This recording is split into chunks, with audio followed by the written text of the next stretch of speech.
that can be quite dangerous. When you leave physically, but the question is, do you leave psychologically? By the time I started edging towards the end of my studies, I still had a little bit of doubt. My name is Jacob Dunn. I'm an author, campaigner, and educator in restorative justice. In 2011, I threw a single punch that ended another man's life. And after 14 months in prison, I found myself homeless, unemployed, and struggling to find a sense of purpose. But I managed to get my life back on track. And now I help others do the same. Join me on this first season of Right From Wrong, where I speak to the people who were instrumental in my journey from punishment to redemption. This is Right From Wrong.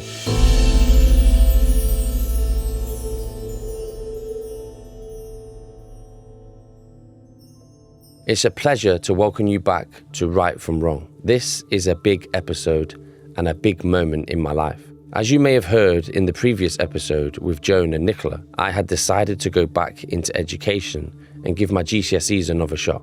After answering some very difficult questions from the parents of the man I fatally punched, David and Joan, and hearing about the harm I'd caused, I wanted to try and right my wrongs and prove that I really was sorry. But as we heard from the episode with Wendy, my probation officer, life back in the community never was, and for most people still never is, plain sailing. By the time I was due to start college and prove how remorseful and determined I was to change things, I had been out of custody 8 months, had no real work experience, any qualifications, the stigma of my criminal record, and virtually zero confidence in any other setting outside the streets of the meadows we had heard about in episode 1 with Akai. Not to mention my somewhat challenging experiences of education more broadly, and my academic ability having been diagnosed with ADHD and dyslexia. So it's fair to say that I needed a minor miracle to successfully get me through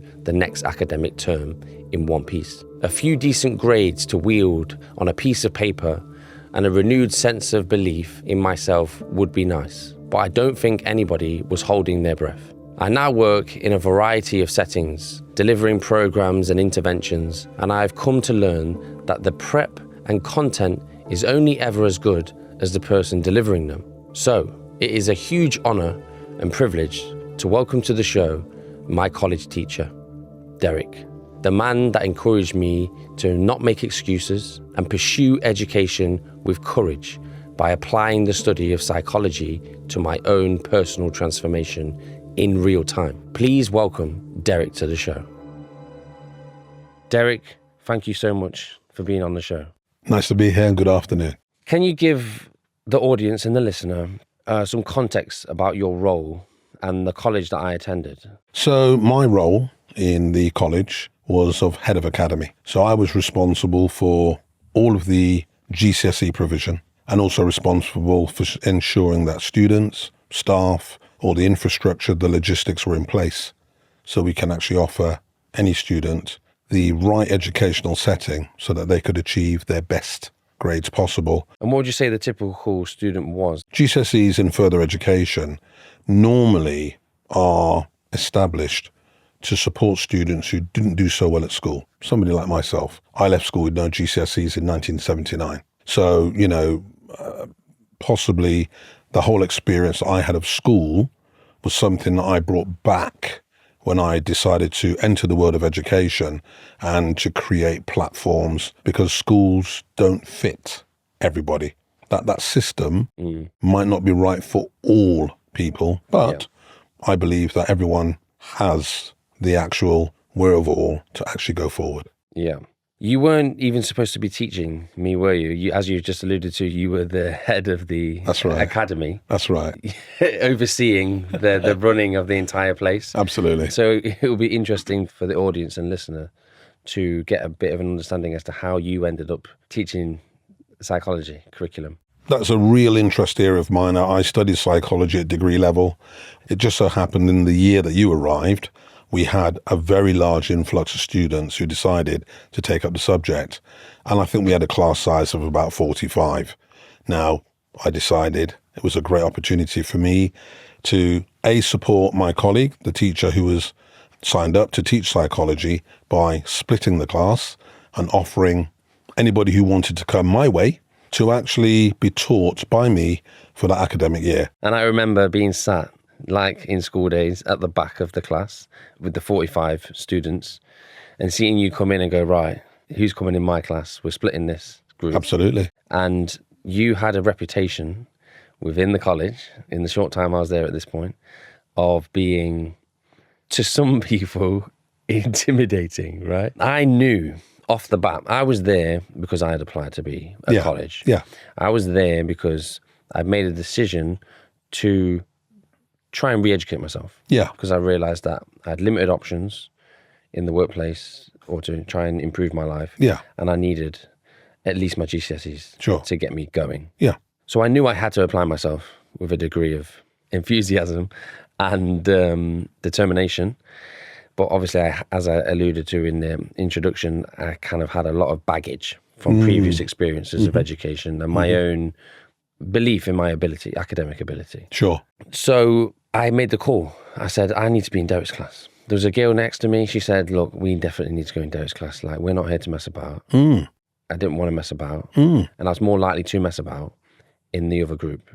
And so I made the call to come and hold myself accountable because I knew you would be more accountable. Yep. You were very good at laying down those boundaries and expectations. And I knew I wouldn't be able to get away with as much. I am an ex-serviceman.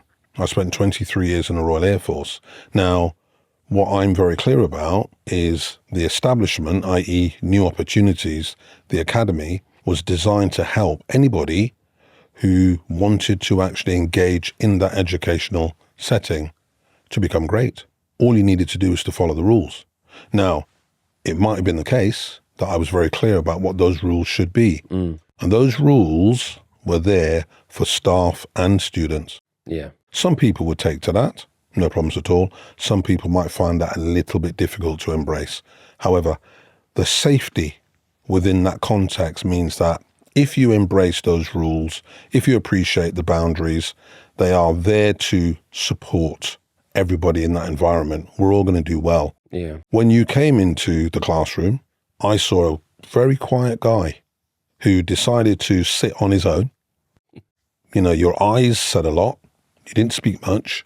And I thought, okay, there's something here. In time, this gentleman's going to talk about it. What I decided to do was to make your table my headquarters. So we sat together because I wanted you to understand that we're a team. And I used our table as my HQ, and I'd go to the front of the class to teach the session, but I'd always use this area, the table that you had commandeered, as my platform. So that kind of was a little icebreaker for us. I think if you remember, I never wanted to be called sir. You know, in some educational settings, you call this person miss or sir. You call me Derek. Yeah. I wanted to be on the same page as my crew. So by definition, you came to learn, and I wanted you to be very comfortable immediately with the person that was actually going to support you in your journey. So that's why everybody knows me as Derek. Sir, never. I don't swear. Very polite, very respectful, but very clear, I think. And it's safe to say for the audience, you know, anyone who knows my story, you know, that environment helped me massively in terms of my engagement, in terms of challenging my beliefs of education and building up my self-esteem. Initially, I remember I had some of those old Jacob urges because I was fighting the system in prison and I was fighting the system in school. So I had an ingrained kind of like default position in those formal settings to resist conforming. Yeah. But I had to recognize them and like slowly go, you know, this isn't going to help you. No. You're here to learn. Yeah. You're here to try and better yourself. Yeah. I could have easily, in another institution, educational setting, have fallen back into that old pattern of thinking. Behavior, yeah. But because it was high support and high expectations, clear, consistent expectations and boundaries with the support, trust with the staff that was built quite quickly. Good. I responded very well. And we're really pleased about that. You know, the team aren't here today, but the team would be really happy to hear that. So I think it was a few weeks in to your lessons and getting the kind of gist of kind of who you were and warming up to you, I guess, before I disclosed about me being in custody. Yeah. I don't know if you can remember that time and me talking about my experiences with you. Yeah. We had can I see you after the lesson? So sure. And you sat down and you explained to me what had happened. Yeah. And I think the important thing was you did explain that to me. Yeah. And you made me aware, because what that did was just provide me with that indication of probably why you were so quiet. Yeah. Why you'd actually decided to sit out, why you were more or less doing your own thing in that kind of like seating plan. And I was like, great, okay. And now understand where you're coming from. But it wasn't something that I measured. I wasn't measuring you. No. We don't know what's in the bag. We don't know the journeys that any student has. And my job is not to measure you in any way. My job as an educationalist is to provide you with an opportunity to achieve something that you wished to achieve. So, yeah. So it wouldn't have changed your approach at all, but it would have given you a bit more context. Yeah. I began to trust you. And I began to feel confident enough to talk to you about the institution that I had been in before I came into your academy trust. I disclosed about my time in HMP, Her Majesty's Prison, incarcerated. And you told me about HMF, which stands for... Her Majesty's Forces. Exactly, yeah. Okay. Can you tell me a little bit more about how those two experiences of different institutions kind of helped bond us together? Yeah, of course. I think from my perspective, I think one of the things that we both understood was the concept of institution. So Her Majesty's Prison, Her Majesty's Forces, these organizations are there and they are designed to house people for a certain amount of time. Yeah. Whether you're in the armed forces, whether you're in Her Majesty's Prison.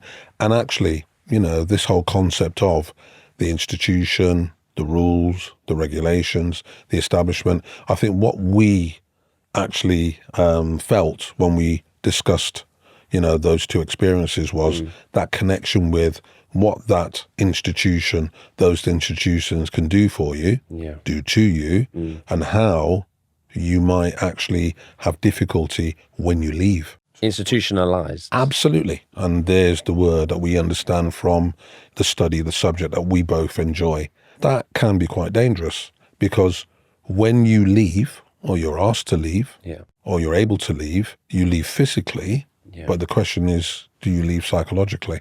Are you able to operate on the other side of the wire, on the other side of the fence? Yeah. I think the difference with us is that we were able, well, I wasn't able to do this originally. I was doing it in real time with you. Yeah. But what I admired about you is that you were able to be in the Royal Air Force for that amount of time and transition out with a degree, going into senior leadership, studying psychology and senior leadership, becoming the head of another academy, where I'd met so many others who never have dreamed of being able to make that type of transition. And I knew that from my time in prison, that the longer you spend in prison, the more dependent you become on prison. And because it strips you of all your responsibility. Yes, the rules are clear and the boundaries are clear and the expectations are clear. But in terms of life skills, I was privileged enough to get a job in the kitchens in prison. So I learned a life skill there. But in terms of anything else, there was people doing your laundry for you. There was people cleaning the wings for you. You were told when to wake up. You were told when to go to sleep. And so I hadn't developed any of that time management skills or, any of that self-discipline myself. It was all imposed on me through the structure that I was in. And so it was very difficult. And I imagine the same for the armed forces when you come out of that. Oh, yes. To not have someone to tell you what to do. Absolutely. And so there we are. We know about you and your experiences and your leadership style and where you came to be at this point when I'm in your class. The audience knows about my journey and where I'm at this point. And so you have two minds there, learning psychology. So when I was sat looking at the offers, the what GCSEs were on offer, I'd always been drawn to psychology. There's always this kind of like mystery around the word psychology. And I didn't really know what to expect. But I was like, you know what? I want to know about psychology. So I just went into it being curious, and then literally was trying to challenge my own limiting beliefs. I was trying to challenge my own values system, because I was trying to literally become a new person by going into education. Yeah. There were still roots that I still have today. Like, I don't forget where I'm from, and there's certain things that you never lose, right? Absolutely. But there were a lot of things that weren't serving me. And there were a lot of unhealthy opinions that I had and values that I had and an ego that was getting me in trouble. And I was able to study psychology and go, oh, now I know why I think the way I do. But the thing is as well, what it allowed me to do was to change my patterns of thought and my behavior easily. So easily if I was studying psychology. Why? Because I couldn't get attached to who I was. Because I realised we're all just conditioned. To a degree. Yes. To be the people that we are. Yes. We're products of our environment. Yes. So why would I be clung on? Yes. You know, I'm not going to be fake. Yeah. Because that's what things I was thinking, oh, I'm going to be seen as fake by my mates if I become educated. Or if I'm no longer on the road anymore. Or if I'm no longer on the streets anymore. Or if I no longer talk the same way. And I've learned a few more words in my vocabulary. It felt a lot more easy to let go of the old things that were baggage. And reinforce new patterns of thinking and being open to new schools of thought. It was almost like I was wiping the canvas clean. Absolutely. When I was studying psychology. And it was easier to do so because I had that kind of, I wasn't a master psychologist. I was doing GCSE psychology. But I was understanding that you can recondition yourself. And I don't know if you can remember it, but there was like a light bulb moment around this time where all of a sudden I realised what education really was. Because up until that point, I'd just seen education as education. What I actually realised what it was is learning. Yes. I was never learning before. No. I was just sat in That's a great classrooms, you know, being told what to think and not really applying the knowledge. And we were having these conversations in real time as I was a student. And at each module that we went on to in psychology, we were applying it to society and everyday life. Yeah, and I think that's useful because, you know, that's one subject. And if we can encourage education to that's the challenge, isn't it? Absolutely. Make the connection between any subject and real work activity, real life activity. And then I think what ended up happening is, even though I wasn't necessarily, because I was studying maths and English alongside psychology, even though I wasn't able to apply those studies as well as we were in psychology to everyday life, because I was already doing it in one, I just had better engagement in the office. Yes, indeed. And I was just like going that extra mile to try and make a practical application off my own back. Yes, indeed. Because I just wanted to know the real life. And I would say to you, Derek, oh, I'm not sure about maths. And you'd be like, Jacob, when you go down to that maths, applying it to research methods in psychology, how are you going to analyze any data? Research methods in psychology and sociology. That's related to maths. English is English is English.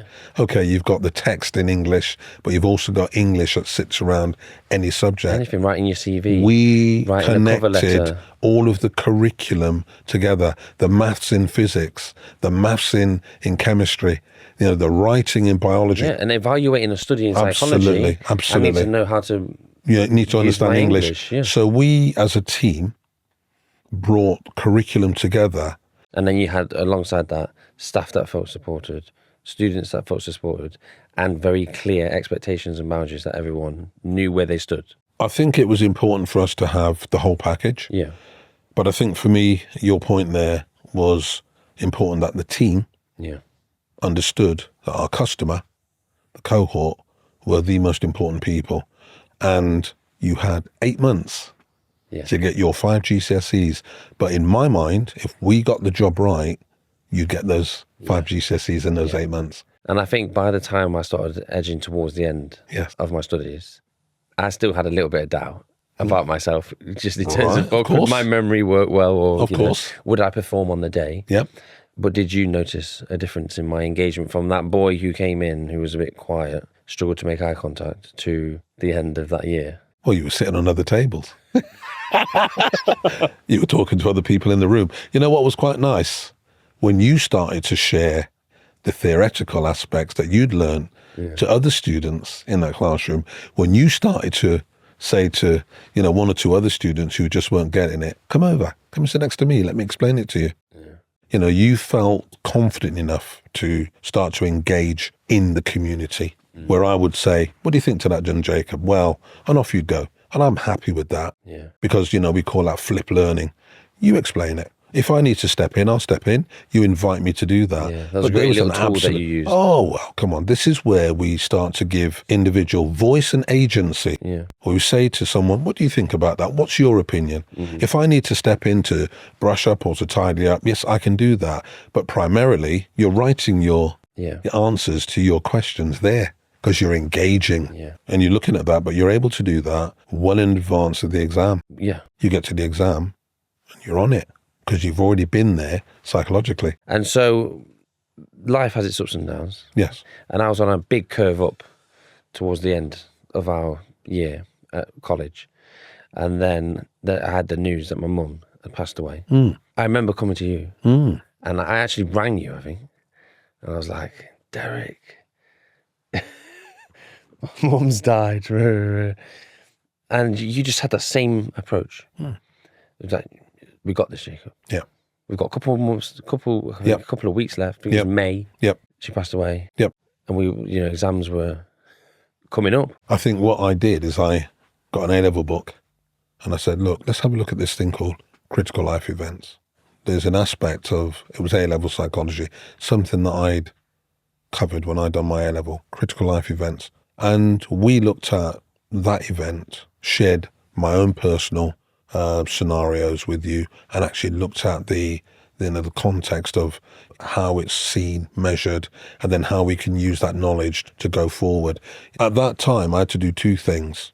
Make sure that I was listening, make sure that I was supported, make sure that I could read where you were and understand the support that you needed, because we needed you to go forward.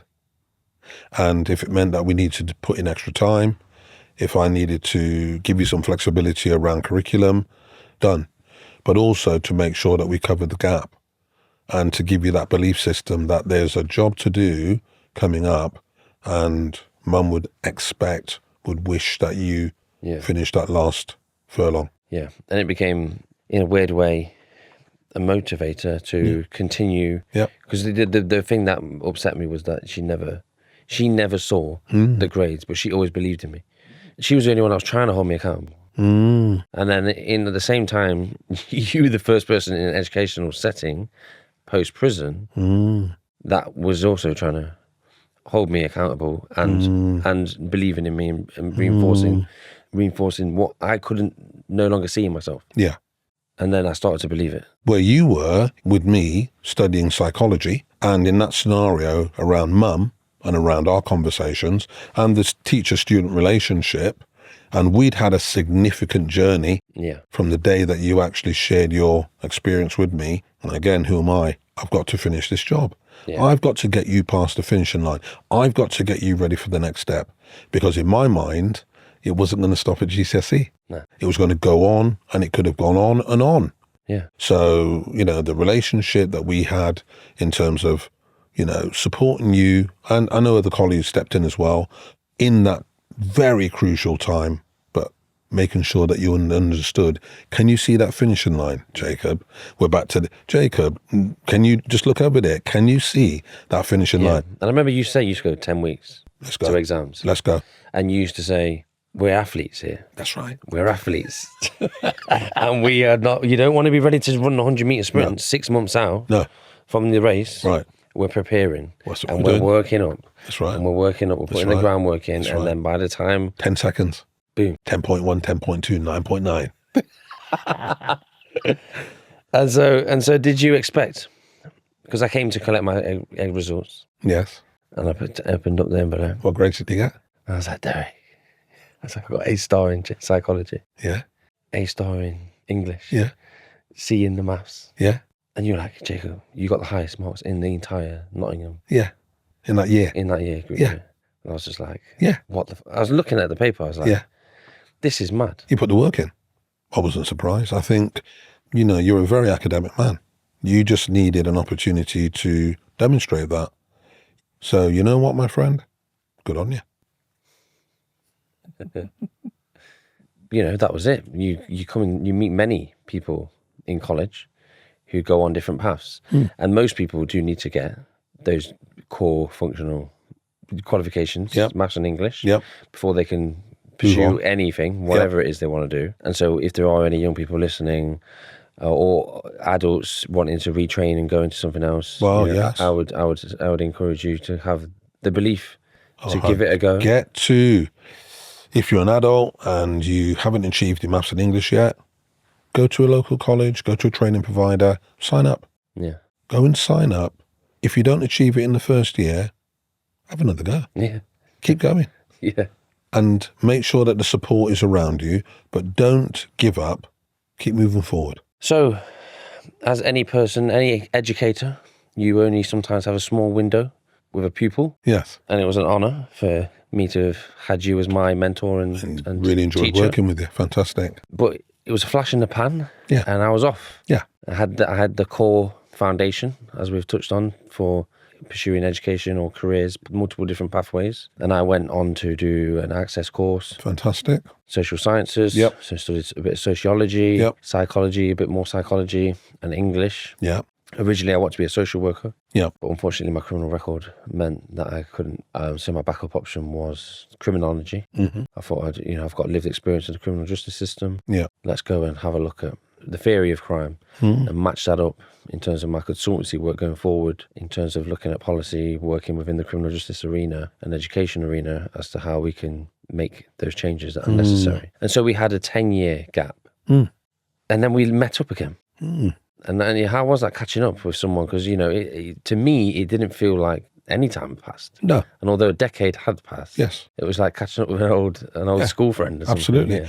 What grade did you achieve in your degree? A first class honours. Thank you. Let's move on. So that was the question that I asked you. How'd you get on? What did you achieve? Good. Because, I knew you had that in you. That was a lovely, an evening a few months ago. Great. And we just caught up. What have you been doing? What have I been doing? But, this is that beautiful experience where you have a student, you've worked with a student, and then you catch up with the student a number of years later and you just see that they've been successful. Yeah. That's everything you'd ever want, because, there's brilliant educationalists who do a great job. And the only thing that educationalists want is for their students to do well. Yeah. And when you get confirmation that they have done well, it does put a smile on your face. Yeah. So here's a big up on the show to all those listening that are teachers or are in the vacation. 100%. Thank you. Thank you for your service. Yeah. And, if I may, to all the service personnel, but blue light, armed forces personnel, people in the public service who, are out there, supporting people, it's a thumbs up. Yeah. Because, Your without... contribution is valued. 100%. It is here anyway. Absolutely. Yes. And Derek, as you know, when I first came to you to start pursuing my academic education experience pathway, I was doing it to try and right some of my wrongs and to try and better myself. Yeah. And as I continued on beyond GCSEs to higher education and to get my first class honours in criminology, that was the moment when David and Joan felt comfortable enough that they could trust me, that I actually was walking the walk. I wasn't just saying sorry. I was backing it up with being accountable and bettering myself and educating myself.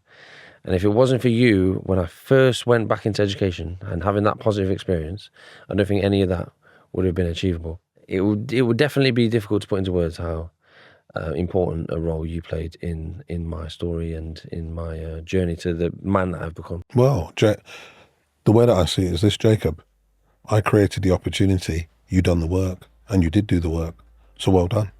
And I'd also say thank you for the work that you've done and are doing, and continue this work now. It's important.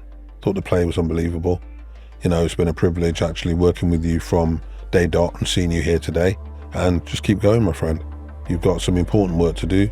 Keep doing that work. Blessings. Bless Rasta. Next week, I'll be talking to my younger brother Sam about how we repaired our relationship after I came out of prison. Be sure to give it a listen. In season 2 and beyond, it is super important for me to make sure I deliver a podcast that brings you the most value possible. And so I need your help. So if you could hit subscribe and follow, I'd really appreciate it.